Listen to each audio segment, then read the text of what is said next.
Hello friends, आप लोग को MG24 क्लासेस में स्वागत है। तो चलिए, आप लोग को जो क्लास होने वाला है आज, साधारण ब्याज यानी सिंपल इंटरेस्ट। तो सिंपल इंटरेस्ट का कुछ बेसिक आप लोग को बताए थे और कुछ क्वेश्चन करवाए थे और भी जानते इससे रिलेटेड। अब जैसे देखिए क्या लिखा हुआ है कि यदि कोई धन किसी साधारण ब्याज की दर से T वर्षों में n गुना हो जाता है तो दर क्या है। ठीक है, तो आपके पास क्या बोला, धन। धन मतलब क्या, अमाउंट। अमाउंट का फॉर्मूला क्या होता है, P प्लस SI। अमाउंट यहाँ P और SI का फॉर्मूला था PRT बटा 100। प्रिंसिपल को आप कॉमन ले लिए तो क्या मिलेगा आपके पास, 1 प्लस ये P बाहर चला गया तो RT बटा 100। अब यहाँ पर अमाउंट क्या बोला आपके पास, साधारण ब्याज की दर से T वर्षों में n गुना हो जाता है। n गुना मतलब क्या, मूलधन का n गुना हो जा रहा, तो ये P कट जाएगा आपके पास, तो n यहाँ पर 1 प्लस RT बटा 100। ये 1 इधर आ जाएगा तो आपके पास क्या होगा, n-1 इक्वल टू RT बटा 100। आपके पास अब यहाँ पर देखिए हमको क्या बोला, तो दर क्या होगा, दर मतलब रेट निकालने बोला, तो rate equal to R equal to ये इधर मल्टीप्लाई हो जाएगा तो n-1 इंटू 100 बाई T। ये रिलेशन मिला, रेट निकालना। जैसे अगर बोला जाए आपके पास कि कोई धन किसी साधारण ब्याज की दर से 5 वर्षों में 6 गुना हो जाता है तो वो दर क्या है, यानी रेट क्या है। तो आप डायरेक्टली यहाँ पर रिप्लेस करके बना सकते हैं, n क्या है, जैसे 5 गुना, 7 गुना और टाइम जितना वर्ष दिया रहेगा। तो रेट निकालने के लिए क्या होगा, n-1 इंटू 100 बटा T।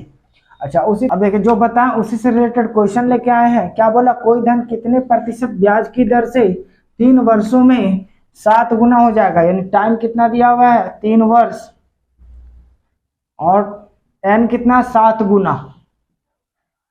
तो बोला जा रहा है कि धन कितने प्रतिशत ब्याज की दर से 3 वर्षों में 7 गुना हो जाएगा, यानी दर निकालना है, यानी रेट निकालना है। तो रेट के लिए क्या पढ़े, n-1 इंटू 100 बाई टाइम। तो n आपके पास कितना है 7, तो 7 रिप्लेस कीजिएगा, 7-1 इंटू 100 डिविजुअल बाई यहाँ पर टाइम। तो टाइम कितना है 3 वर्ष।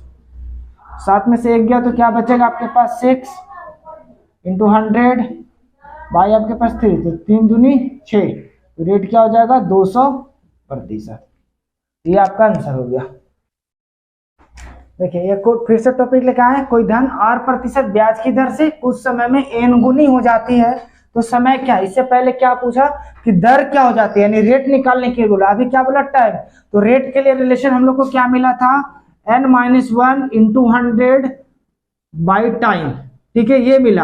अच्छा, टाइम के लिए क्या मिलेगा, तो आपको प्रूव कर देते पहले, कोई धन R% ब्याज की दर से कुछ समय में n गुनी हो जाती है। अमाउंट इक्वल टू फॉर्मूला क्या होता है, P प्लस SI। तो प्रिंसिपल अमाउंट यहाँ पर P और SI का फॉर्मूला क्या होता है, PRT बटा 100। तो यहाँ से आप प्रिंसिपल को कॉमन ले लिए तो क्या बचेगा, 1 प्लस P बाहर चला गया तो RT बटा 100। और अमाउंट क्या हो रहा है, धन क्या हो रहा है आपके पास, n गुनी हो जाती है, किसका, तो मूलधन का, तो NP। अब ये P कट गया तो यहाँ पर n 1 प्लस RT बटा 100। अब ये 1 इधर जाएगा तो क्या हो जाएगा माइनस में, तो n-1 इक्वल टू RT बटा 100। तो हमको क्या निकालना है, टाइम निकालना है। तो टाइम इक्वल टू, इसको रहने दिए तो इधर जाएगा तो क्या होगा मल्टीप्लाई में, तो n-1 इंटू 100 और डिविजुअल बाई रेट, इधर टाइम के साथ मल्टीप्लाई में तो डिवाइड में आ जाए। अच्छा, अभी देखिए टाइम निकालने के लिए सीखे थे, उसी से रिलेटेड क्वेश्चन है। कितने समय में कोई धन, बोला जा रहा कितने समय में कोई धन 5% वार्षिक ब्याज की दर से अपनी 3 गुना हो जाती है। तो अपने से 3 गुना हो जाते हैं, मूलधन से 3 गुना। तो टाइम निकालने के लिए क्या पढ़ेंगे, n-1 इंटू 100 बाई R। और रेट निकालना रहेगा तो क्या हो जाएगा आपके पास, n-1 इंटू 100 बाई T। आपके पास n कितना 3 गुना है, तो क्या लिखिएगा 3-1 इंटू 100 और रेट कितना दिया हुआ है 5%। 5 से काटिएगा तो 20 बचे, क्या हो गया 100। 3 में से 1 जाए तो क्या बचेगा 2, तो 2 गुना 20, तो 20 गुना कितना हो गया 40, यानी 40 वर्षों में अपनी धनराशि से क्या हो जाएगी 3 गुना हो जाएगी 5% रेट से। क्या बोल रहा कि साधारण ब्याज मूलधन का n गुना होने पर, मूलधन मतलब प्रिंसिपल का n गुना हो जाने पर time equal to what, rate equal to what. मतलब कभी आपके पास टाइम दिया हुआ रहेगा तो रेट निकालना रहेगा, रेट दिया हुआ रहेगा तो टाइम निकालने के लिए कहे। तो देखिए साधारण ब्याज पर यानी SI, तो SI के लिए फॉर्मूला क्या होता है, PRT बटा 100। अच्छा, तो SI क्या, मूलधन का n गुना हो रहा है, मूलधन मतलब प्रिंसिपल, तो प्रिंसिपल का n गुना, तो PRT/100। अब प्रिंसिपल प्रिंसिपल कट जाएगा तो आपके पास क्या बचेगा, NRT/100। तो अगर आपके पास रेट निकालना है तो टाइम दिया रहेगा, तो टाइम आपके जैसे आपके पास रेट निकालना है तो टाइम दिया हुआ होगा, तो रेट इक्वल टू ये आपके पास इधर जाएगा तो क्या होगा, n × 100/टाइम। तो आपके पास रेट इक्वल टू क्या हो जाएगा, n × 100/टाइम। अच्छा, अगर मान लीजिए टाइम निकालना रहे तो रेट दिया हुआ रहेगा आपके पास, तो n × 100 और डिविजिबल बाई रेट। तो ये रिलेशन होता है जब आपके पास साधारण ब्याज मूलधन का n गुना, यानी 5 गुना हो जाए, 10 गुना हो जाए, 18 गुना हो जाए, ऐसे। अब देखिए क्या बोला कि यदि कोई धन एक निश्चित समय में, निश्चित समय मतलब टाइम क्या है, कांस्टेंट है, साधारण ब्याज की दर से n1 गुनी हो जाती है, तो उसी समय में n2 गुनी होने की दर यानी रेट क्या होगी। यानी आपके पास टाइम कांस्टेंट है और n1 गुनी होने के लिए कोई टाइम लिया जा रहा है, रेट लिया जा रहा है, तो n2 गुनी होने के लिए दर क्या नहीं हुई, रेट क्या है। तो मान लेते हैं आपके पास अमाउंट का फॉर्मूला क्या होता है, P + SI होता है। तो अमाउंट यहाँ पर P और इसके लिए SI के लिए क्या लिखिएगा, PRT/100। अच्छा, यहाँ से क्या करेंगे आप, P कॉमन ले लीजिएगा तो आपके पास 1 + RT/100 बचेगा।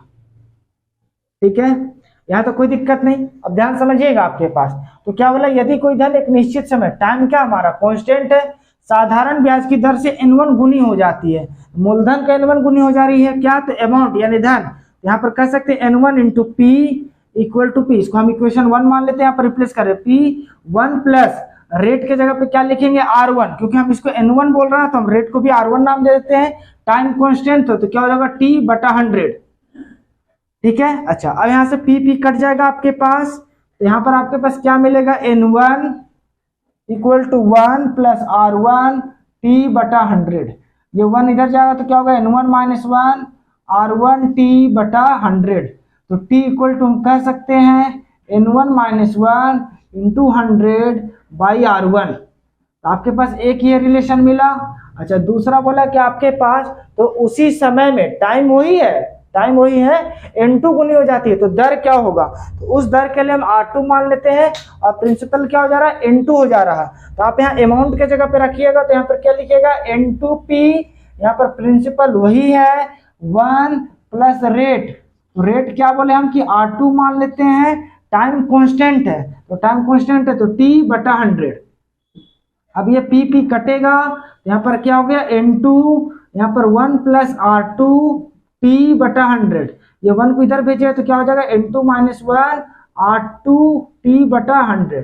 तो T इक्वल टू क्या हो जाएगा आपके पास, T इक्वल टू हम कह सकते हैं, ये इधर गुना हो जाएगा तो n2 - 1 × 100 डिविजिबल बाई R2।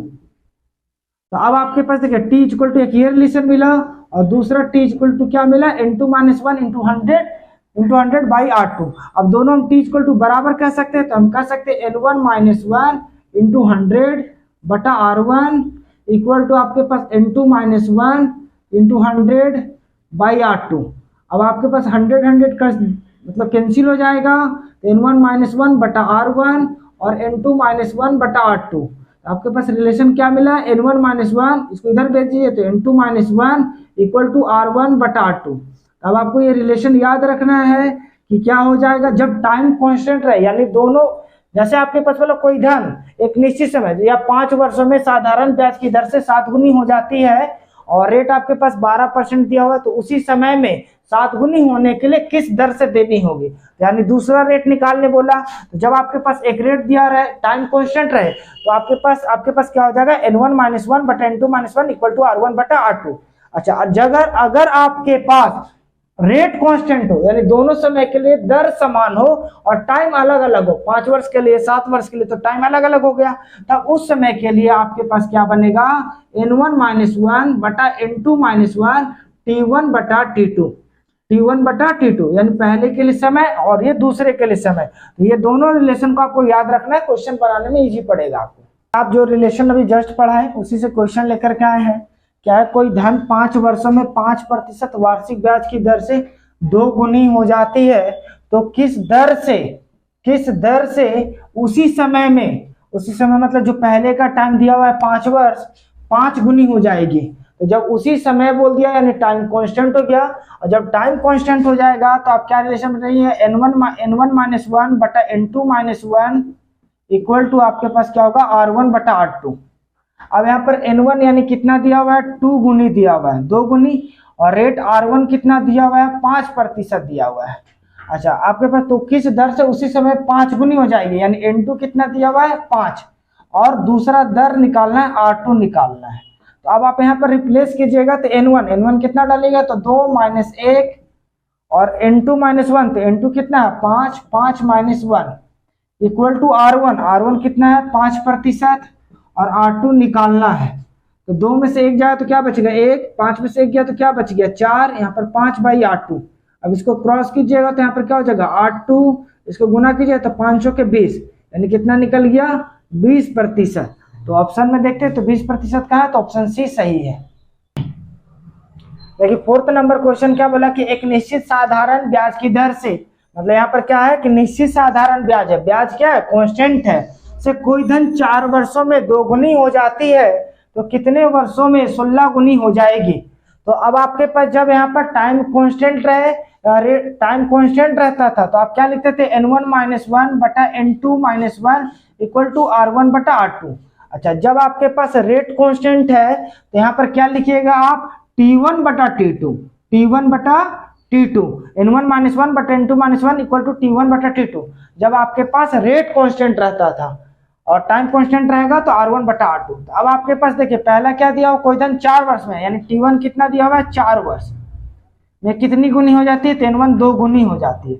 तो कितने वर्षों में, यानी दूसरा टाइम क्वेश्चन मार्क निकालने बोला 16 गुनी हो जाती है, तो n2 कितना है 16 गुनी।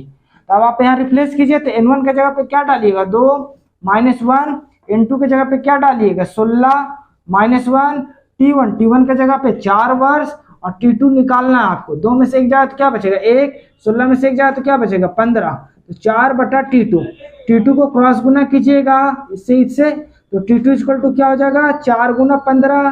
तो आपके पास दूसरा यानी टाइम क्या निकल जाएगा 15 चौके 60 वर्ष, यानी 60 वर्ष में वही राशि कितना हो जाएगी 16 गुनी हो जाएगी। तो ऑप्शन कहाँ चला गया 60 वर्ष, तो ऑप्शन डी सही है।